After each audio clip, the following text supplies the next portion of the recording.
Bem-vindos a mais uma videoaula. Hoje estudaremos hidrostática. O que é hidrostática? Hidrostática é um dos ramos da física, está dentro da área de mecânica, e ela estuda as características dos fluidos quando eles estão em equilíbrio estático. E quais são essas características? São características tipo densidade, pressão, empuxo e as condições para que ele esteja em equilíbrio. A hidrostática permite entender as condições que levam um corpo a afundar ou flutuar, apesar do peso enorme que alguns navios podem possuir.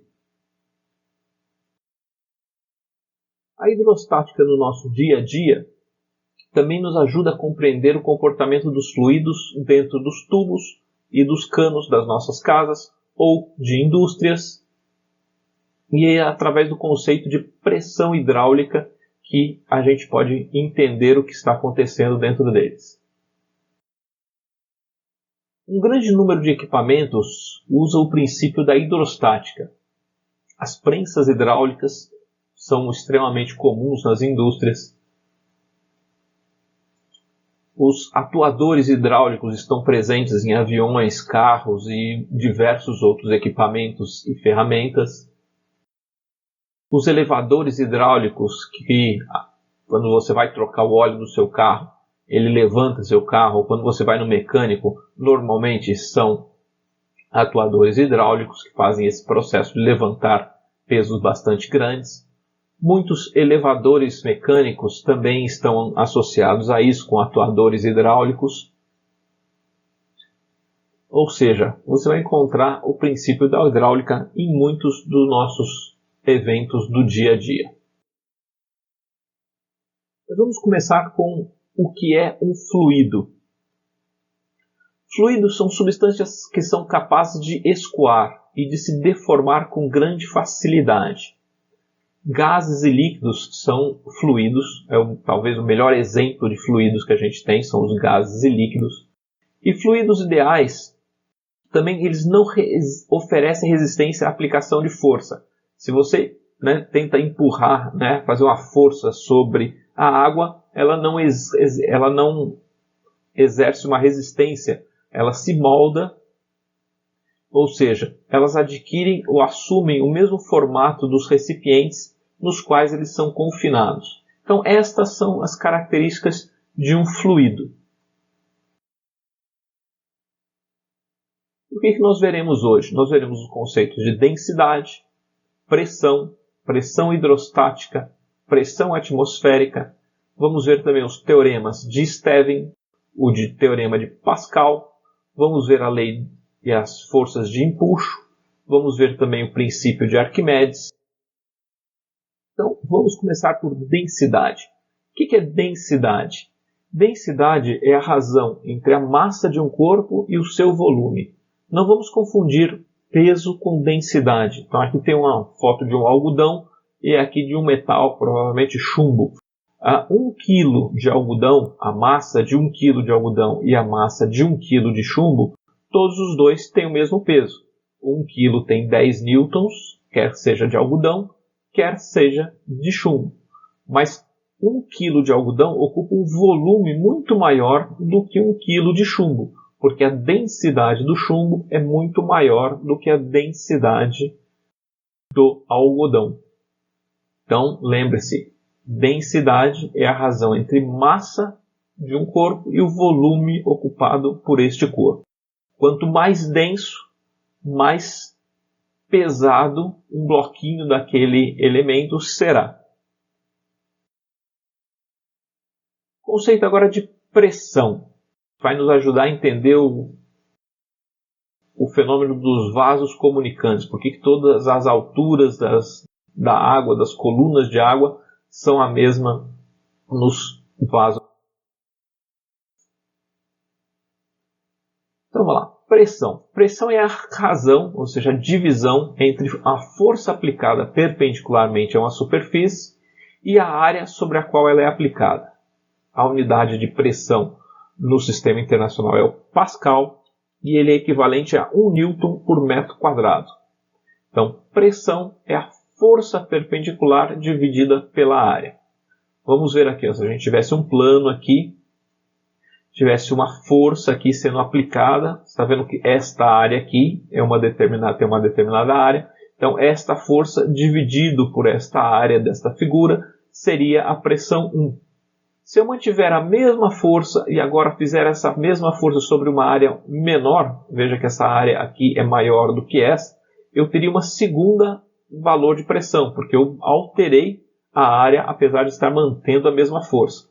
E a pressão no caso 2 será maior do que a pressão no caso 1. E eu posso ainda diminuir ainda mais esta área, transformando praticamente num ponto, e aqui eu tenho a mesma força aplicada nos 3 casos, mas a pressão vai sendo cada vez maior. Este é um conceito que é usado para você fazer objetos perfurantes ou até mesmo nas facas e tesouras. Uma faca, quando ela está bastante afiada, você consegue cortar com mais facilidade. Por que você corta com mais facilidade quando a faca está afiada?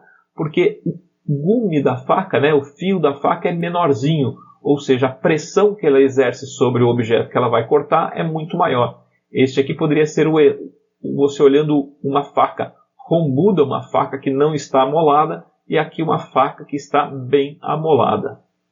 É muito mais fácil cortar com a faca amolada porque a pressão que ela faz sobre a superfície é muito maior. Pressão hidrostática, aquela pressão que está dentro dos canos, a pressão que está nos líquidos. E como ela se comporta? Suponha que eu tenha aqui um cilindro e a pressão hidrostática é a pressão que esse fluido exerce sobre as paredes do recipiente que o contém, ou sobre um corpo quando ele está imerso nesse fluido. Então, se eu tenho esse recipiente aqui, um cilindro, agora eu vou encher ele de água. Então, aqui está o corte desse meu cilindro. Ele está aqui agora cheio de um fluido. E eu vou querer saber qual é a pressão que esse fluido faz aqui. Você já mergulhou? Quando você sente a pressão, quando você mergulha numa piscina, conforme você vai cada vez mais fundo, o seu ouvido vai doendo um pouco, Você vai sentindo a pressão no fundo do seu ouvido. Ou você também vê que cada vez mais fica mais difícil escutar.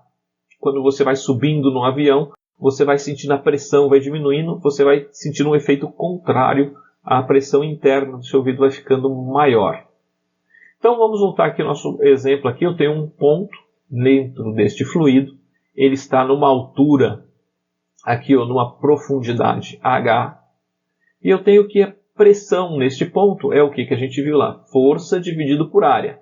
E qual é a força neste caso? É o peso do líquido, Qual é a força que está sendo exercida sobre este plano aqui na altura deste ponto A? É o peso de todo o líquido que está aqui em cima, dividido pela área. E o que é o peso do líquido? O peso do líquido é a massa vezes a gravidade. A gente já viu o peso de um corpo é massa vezes a gravidade, dividido pela área é igual a pressão.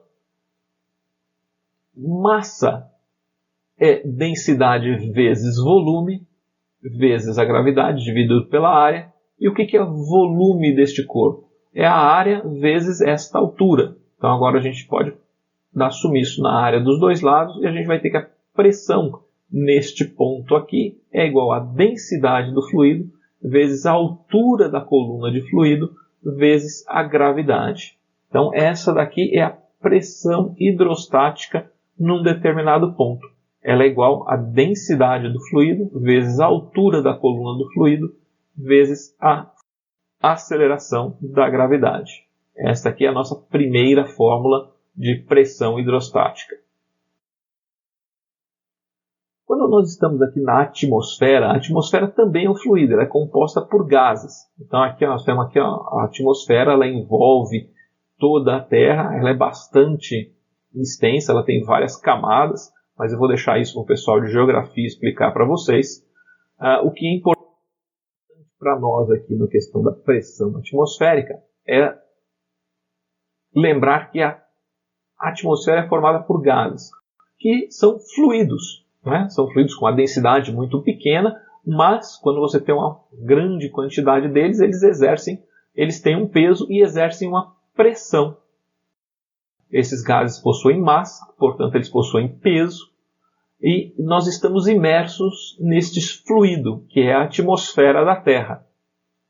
Ou seja, nós estamos sujeitos à pressão desses fluidos. E é esta pressão exercida pela atmosfera que nós damos o nome de pressão atmosférica. Quanto maior a altitude, menor a pressão atmosférica, porque tem menor quantidade de gases acima de você. Quanto mais baixo, ou seja, ao nível do mar, você tem a maior quantidade de ar sobre a sua cabeça, maior então a pressão atmosférica. No topo de uma montanha a pressão atmosférica é menor, no nível do mar você tem a maior pressão atmosférica. Bons estudos, nos vemos na próxima videoaula Hidrostática, parte 2.